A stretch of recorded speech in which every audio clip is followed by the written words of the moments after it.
A primeira turma do Supremo Tribunal Federal manteve por unanimidade a decisão de suspender a rede social X no Brasil. 5 ministros da primeira turma do STF acompanharam o voto do ministro Alexandre de Moraes e mantiveram a suspensão do X no país e, com isso, a rede social segue fora do ar.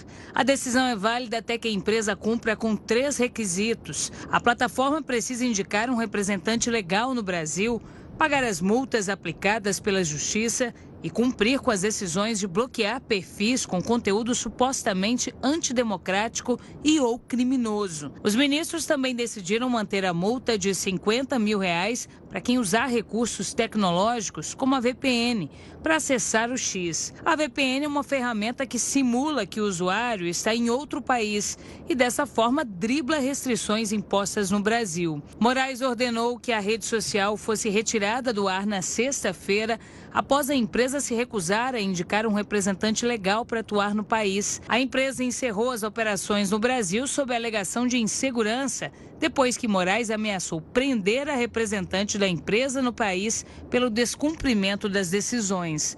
Durante a investigação das milícias digitais, Moraes determinou o bloqueio de contas que supostamente propagavam discursos de ódio e de ameaça à democracia. O dono do X sempre se posicionou de forma contrária à suspensão dos perfis e chamava a decisão de censura. Em abril, ele chegou a prometer que iria liberar as contas que estavam fora do ar e chegou a chamar Moraes de ditador. O ministro do STF alegou que a decisão de tirar o X do ar consiste nos reiterados descumprimentos das ordens judiciais e não pagamento das multas diárias aplicadas por parte da rede social. E a Starlink fez uma nova tentativa de dar fim ao bloqueio de suas contas bancárias no Brasil. A empresa, pertencente ao bilionário Elon Musk, recorreu da decisão do ministro Cristiano Zanin, que negou o pedido para desbloquear as contas. Ao recorrer, a companhia afirma que essa situação pode prejudicar funcionários, serviços e o pagamento de impostos. O bloqueio teve início por conta de uma decisão do ministro Alexandre de Moraes, com o intuito de garantir o pagamento de multas aplicadas à rede social X, da qual Elon Musk também é dono. Como o X encerrou as atividades no Brasil e não apontou um representante legal no país, as multas serão cobradas da Starlink, que atua como provedora de internet via satélite. E para a gente entender a situação das empresas de Elon Musk perante a justiça brasileira, a gente recebe agora o advogado criminalista internacional Eduardo Maurício, que é mestre em Direito pela Universidade de Coimbra e doutorando em Estado de Direito e Governança Global pela Universidade de Salamanca. Muito boa noite, bem-vindo, obrigado pela participação.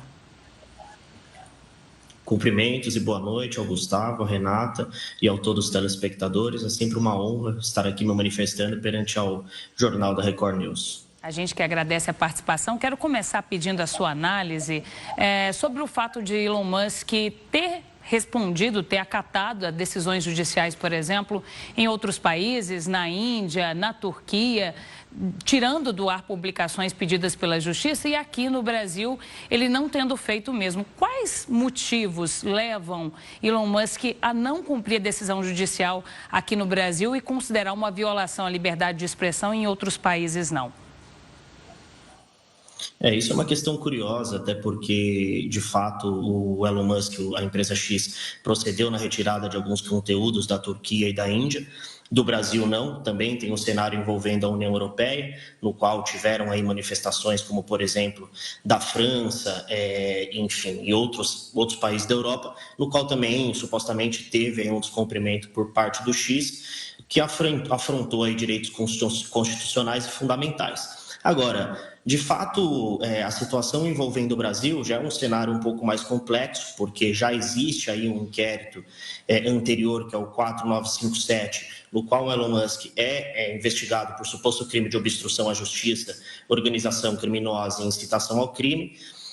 E já tem uma situação antecedente, no qual o Elon Musk defende a liberdade de expressão e censura, e a Justiça Brasileira, o STF, na verdade, determina aí a proibição constitucional do discurso de ódio e incitação e atos antidemocráticos e, sobretudo, o combate à proliferação da fake news e discursos de ódio e conspiração golpista de extrema-direita. Nesse caso, o posicionamento do X é que, de fato, nos fatos em concreto envolvendo a soberania brasileira, tem-se aí um ato, de fato, que fere a liberdade de expressão e culmina em uma censura, de acordo com o entendimento da empresa, e é por isso que a empresa descumpriu reiteradas decisões judiciais e foi alvo aí de multas em valores milionários, e agora a suspensão recente do X e, sobretudo, a questão do recente recurso da Starlink para derrubar o bloqueio da conta da empresa.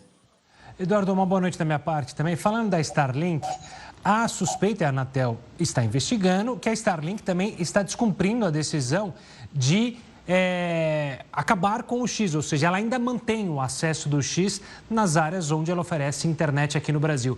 Ou seja, com o andar da carruagem, é possível que a Starlink também siga o mesmo posicionamento do X e possa ter mais problemas com a justiça brasileira?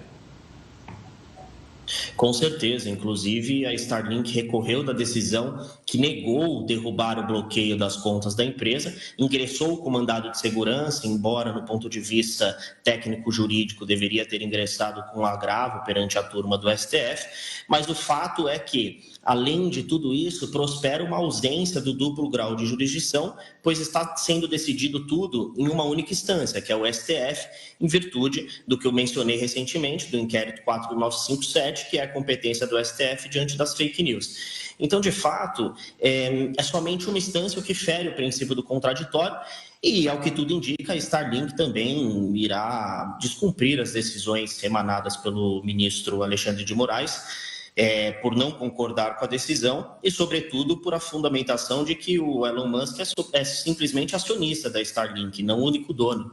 E a empresa tem um entendimento que isso não devia culminar nos bloqueios de ativos da empresa e defende aí um posicionamento que, de fato, o STF estaria agindo ilegalmente, abusivamente, o que causa constrangimento legal à empresa, sobretudo porque a empresa depende desses valores bloqueados para pagar funcionários, serviços, impostos e outros valores de caráter emergenciais e urgentes. Eduardo, sobre esse ponto que você trouxe, teve algo que me chamou bastante atenção, que foi o comunicado da Starlink à Anatel, dizendo que só vai cumprir as determinações de Alexandre de Moraes quando as contas da empresa forem desbloqueadas. Eu queria te ouvir sobre isso, porque a impressão que passou foi que era quase uma chantagem mesmo com a justiça, uma forma de barganha. Como que você viu esse comunicado da empresa? Não só esse comunicado, mas a situação como um todo.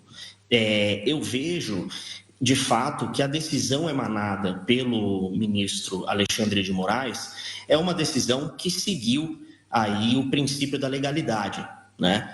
Eu particularmente achei legal a decisão. O que prospera de fato é um descumprimento de decisão judicial prolatada pelo STF. Eu não vejo isso como um cerceamento de liberdade de expressão, e sim o que houve foi descumprimento reiterado de decisões do STF, e regras têm que ser cumpridas, porque quando não se cumpre, deve ser sofrer a intervenção do direito. E eu acho esse ato legal, deve ser respeitada a soberania e jurisdição brasileira, o Estado democrático de direito, a dignidade da justiça, e essa reação da empresa Starlink denota o seguimento à posição, né, obviamente adotada e seguida pelo Elon Musk, que é dono da X, porém, digo e repito, é acionista da Starlink. E, com certeza, os 40% que ele detém de acionista tem peso o seu poder decisório face às situações que envolvem o caso em concreto. Eduardo, hoje também, Elon Musk, através do X, cogitou buscar ativos do governo brasileiro em meio a essa tensão com o judiciário brasileiro. Citou até no tweet dizendo que queria saber se o presidente Lula gostaria de andar em avião comercial. De fato, há alguma chance disso prosperar? Ele poderia buscar ativos do governo por uma decisão da justiça brasileira?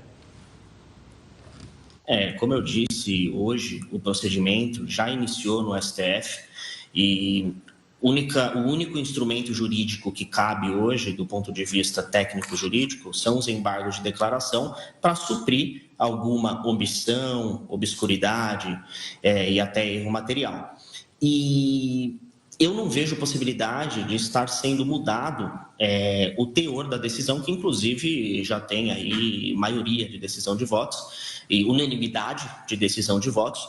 E essa manifestação do Elon Musk, eu não vejo possibilidade, porque ele se manifestou no sentido de que se a situação fosse revertida, todos os danos e tudo que foi causado à empresa X, diante da alegação dele de suposta perseguição por parte do STF e outras fundamentações, isso só seria possível se de fato fosse comprovado que a decisão foi abusiva e ilegal e isso prejudicou o X. Porém, como eu disse, já estamos na última instância do Poder Judiciário, não cabendo recurso no mérito.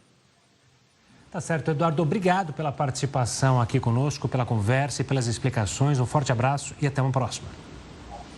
Muito obrigado e cumprimento a todos.